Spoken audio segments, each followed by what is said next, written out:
Hello and welcome back to the Human Manual. I am your host Ankit, and today we are going to discuss the text 14 of the second chapter of Bhagavad Gita.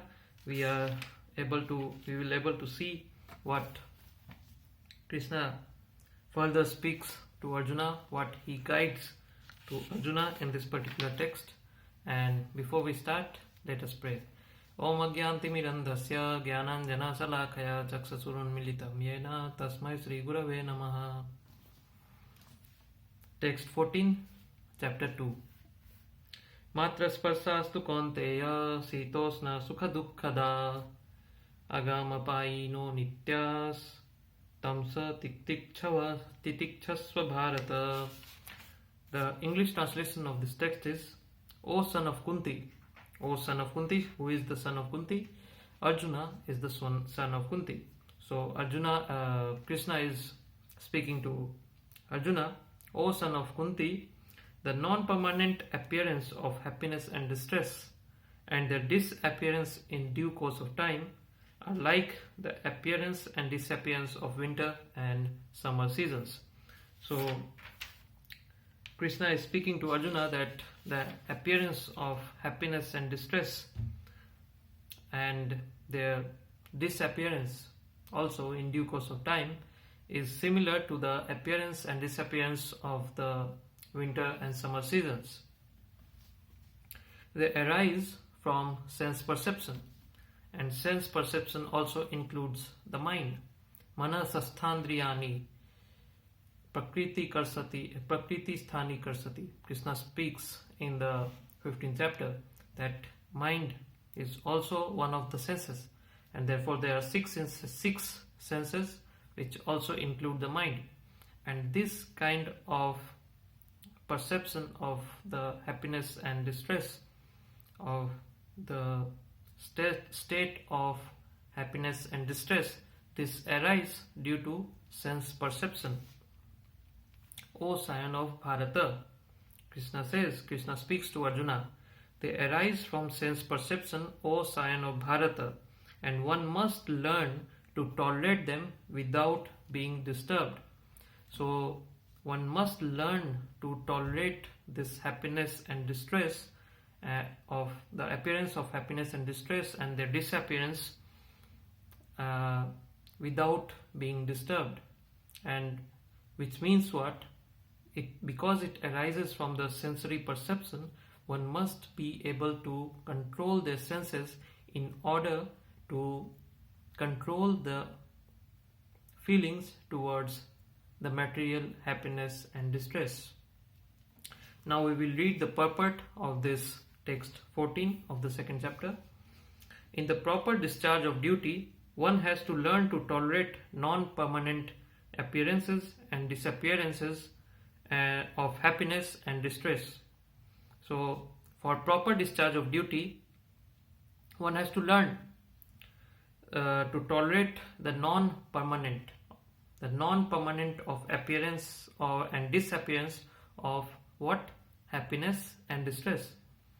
So in order for one to properly discharge his duty, for anyone, for a Kshatriya, a Brahman, a Vaisya, a Sudra, or whoever he is, to properly discharge his duty, one must learn to tolerate the non-permanent, the temporary appearance and disappearance of happiness and distress. According to Vedic injunction, one has to take his bath early in the morning, even during the month of Magh.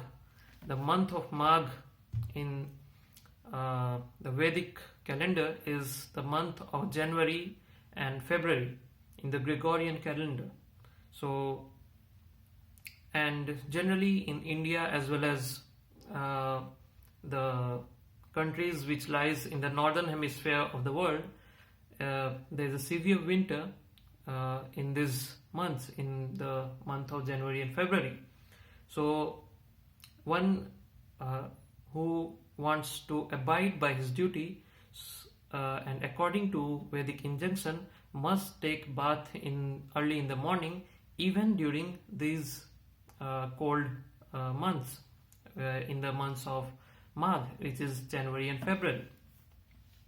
It is very cold at that time, but in spite of that, a man who abides by the religious principles does not hesitate to take the bath. Similarly, a woman does not hesitate to cook in the kitchen in the months of May and June. In the months of May and June, it is extremely hot in the kitchen. And similarly, a woman also does not hesitate to cook in these months, which is the hottest part of the season. Therefore, one has to execute his duty in spite of climatic inconveniences. Similarly, to fight is the religious duty of a Kshatriya. And although one has to fight with some friend or relative, one should not deviate from this prescribed duty.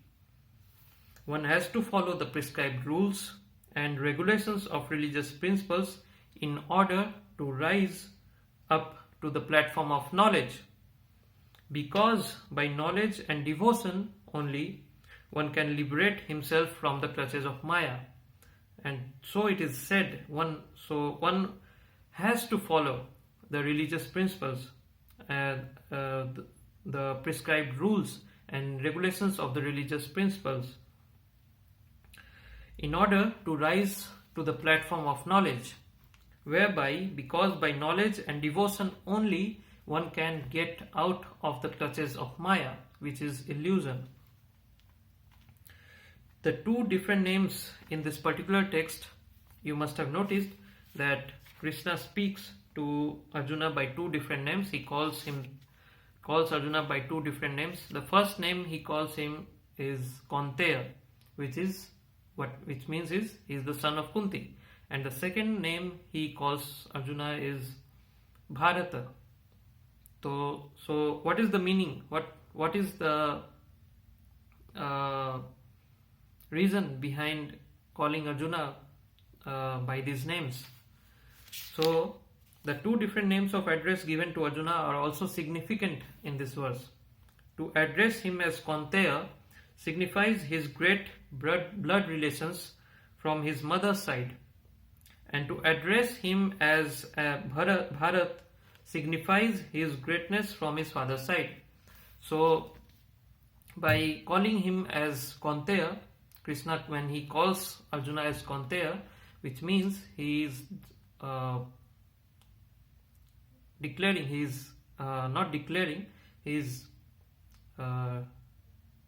realizing Arjuna that the greatness of his mother's side and his blood relation with Arjuna. So he has a great responsibility, and not just from the mother's side, but also from the father's side. He also calls him as Bharata, the descendant of Bharat. So he should take care of the greatness of the clan which he belongs to, and therefore he takes the particular names, the Kaunteya and Bharat, scion of Bharata. From both sides he is supposed to have a great heritage. A great heritage brings responsibility in the matter of proper discharge of duties. Therefore he cannot avoid fighting, because he belongs to such a great heritage, and therefore he has great amount of responsibility. Therefore, to abide by his principle of fight, he should definitely fight this war, and definitely he should not avoid fighting. So that was text 14 of the second chapter of Bhagavad Gita. I hope you like this video. If you are liking my videos, then please subscribe to this channel, and also press the like button if you like my videos, and comment in the comment section if you have any doubts. Thank you very much.